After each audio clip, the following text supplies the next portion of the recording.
Welcome to Livermore, California, home of the longest burning light bulb in the world. My name's Lynn Owens, and I am chairman of the Light Bulb Committee. It was in 1972 when we discovered that the light bulb that was hanging in the fire station was a significant light bulb.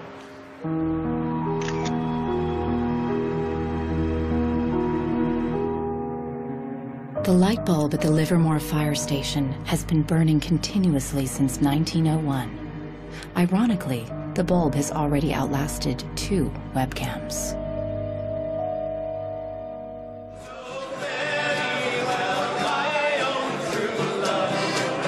In 2001, when the bulb was 100 years old, the people of Livermore threw a big birthday party, American style.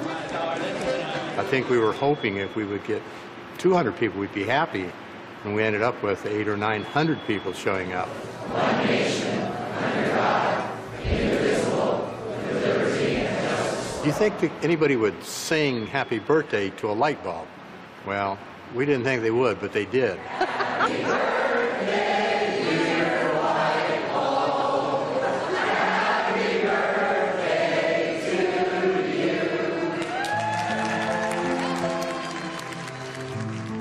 The origin of the bulb was, it was produced in a town called Shelby, Ohio, back around 1895, and put together by some very interesting ladies that I have some pictures of, and some gentlemen that invested in the company.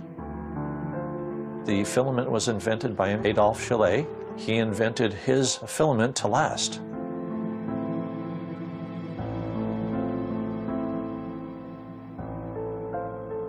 Why does his filament last? I don't know. It's a secret that he made and that died with him.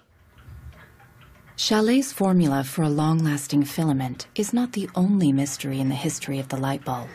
A much bigger secret is how the humble light bulb became the first victim of planned obsolescence. Weihnachten 1924 war ein ganz besonderer Tag. In einem Hinterzimmer in Genf trafen sich einige Herren in Nadelstreifenanzügen, um einem geheimen Plan nachzugehen. Sie gründeten das erste weltweite Kartell, das sich zum Ziel setzte, die Glühbirnenproduktion der gesamten Länder zu kontrollieren und den Kuchen namens Weltmarkt unter sich aufzuteilen. Dieses Kartell hat den Namen Phoebus. Phoebus included the main light bulb manufacturers in Europe and the United States, and even faraway colonies in Asia and Africa. Das Ziel ist gewesen, Patente auszutauschen, die Produktion zu kontrollieren und vor allem aber den Verbraucher zu kontrollieren. Es ist umso besser für diese Firmen, wenn der Verbraucher regelmäßig Glühlampen kauft, und wenn die Glühlampen lange brennen, ist das ein ökonomischer Nachteil. Initially, manufacturers strived for a long lifespan for their bulbs.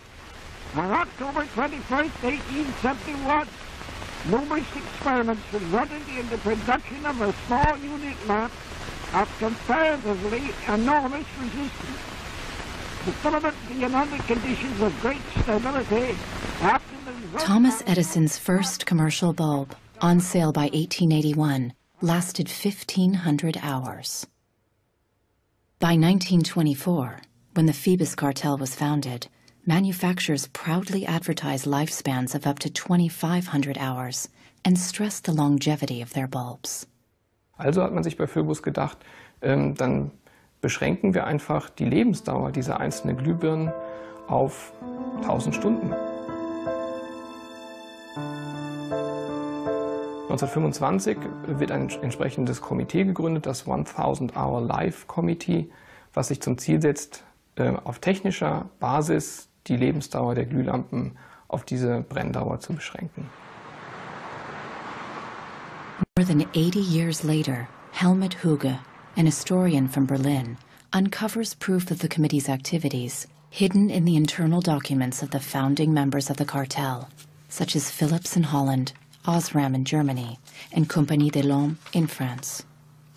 Hier haben wir ein Kartelldokument, da steht: The average life of lamps for general lighting service must not be guaranteed, published or offered for another value than 1,000 hours.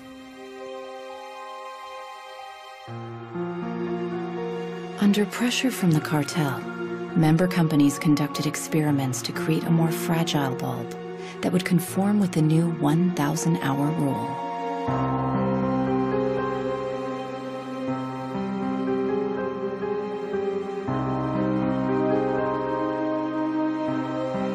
Bulb production was monitored rigorously to make sure cartel members complied. Eine Maßnahme bestand beispielsweise darin, einen Prüfstand zu errichten, in dem viele kleine Sockel zu finden sind, in die dann wiederum einzelne Exemplare aus verschiedenen Produktionsreihen eingeschraubt wurden. Und Firmen wie Osram haben dann genauestens protokolliert, wie lange diese Lampen brannten.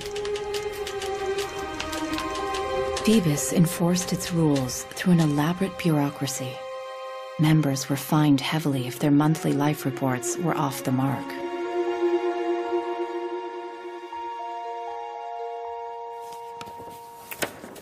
Hier haben wir eine Straftabelle aus dem Jahr 1929, die genau zeigt, wie viel Schweizer Franken Strafe für 1000 verkaufte Glühbirnen die Mitglieder des Kartells zahlen müssen, wenn die Lampen länger halten als zum Beispiel 1500 Stunden.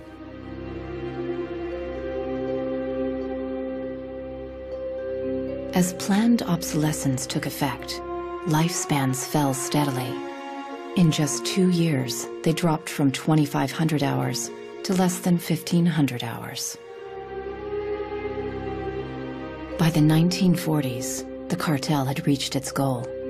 1,000 hours had become the standard lifespan for bulbs. I can see how this was very tempting in 1932. I think at the time sustainability was actually substantially less of an issue because I don't think they looked at the planet as being one with finite amount of resources. They looked at it as from an abundance perspective. Ironically, the light bulb has always been a symbol for ideas and innovation, and yet it's one of the early and best examples of planned obsolescence. In the following decades, inventors filed dozens of patents for new light bulbs, including one lasting 100,000 hours. None of them reached the general market. Offiziell hat es ja Phoebus eigentlich nie gegeben, wenn auch diese Spuren der Öffentlichkeit nie ganz verborgen gewesen sind. Die Strategie dahinter ist, sich in bestimmten Zeitabständen immer wieder umzubenennen. Dann heißt es mal internationales Elektrizitätskartell, dann mal wieder irgendein anderer Name. Entscheidend ist, dass diese Idee als Institution natürlich weiter besteht.